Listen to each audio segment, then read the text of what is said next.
Alright, this is for the GM report, how to do it. It's going to be much like the Flash report. If you watch the Flash report video, it's very similar. The only difference is that we're doing it for the week, the month, and the year to date. And of course, you're going to be doing it for all three locations: Barbie, CSI, and Star Trek. So the simplest thing to do is going to go into Rebel. Let's go ahead and open up Rebel, and you're going to go ahead and open to the reports, to the product mix reports. Now once your product mix, you're going to go ahead and select the appropriate dates. Here we're going to do a custom range, and we're going to go ahead and select the 16th, which was the Monday, and we're going to be going to the 22nd, which is the Sunday, because we go Monday to Sunday. We're going to hit create report, and if this was a perfect world, this would be sufficient enough. We'd be able to get the information off of here. But unfortunately, we do have some areas such as extra items and those that are unknown class. So being that we have a lot of those figures in there, we're going to have to go a little bit further into getting the information sorted correctly. So there, we'll go and export it to an Excel document. And we'll open up the Excel document. And if you haven't heard Jeremy, he said we're going to try to fix that today.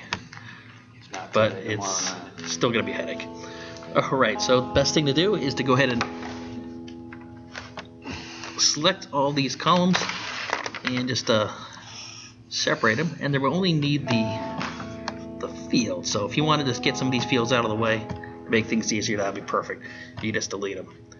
Now one thing I will do is I will go ahead and add an extra column, and then I'm going to go ahead and take across the top sections, and I'm going to go and do an unapply and auto filter.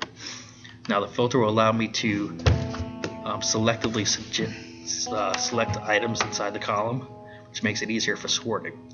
Now what I will do is I will go down and I'll just put a simple S for Star Trek, B for Barbie, C for CSI, F for Cafe, and I will do that for all the different items in here, because as you can see, a lot of them are sorted, but then we get into this old extra item file where we have multiple items that were put in here.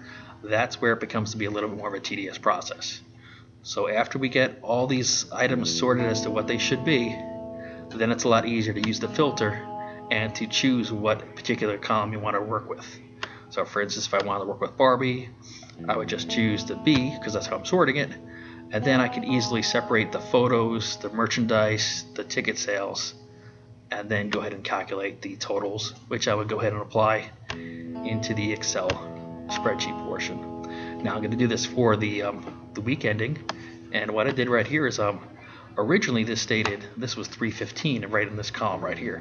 So what it is, I went ahead and I copied all the previous week's numbers and do that all the way down through both Barbie, CSI, and Star Trek, and then I could go ahead and relabel this to 322 and relabel that to 315. Make sure I enter the correct numbers.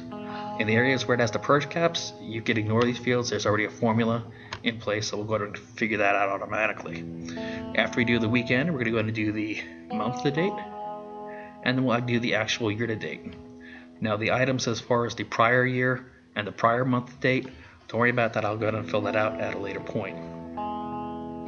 But that's it. It's pretty much almost identical doing the Flash.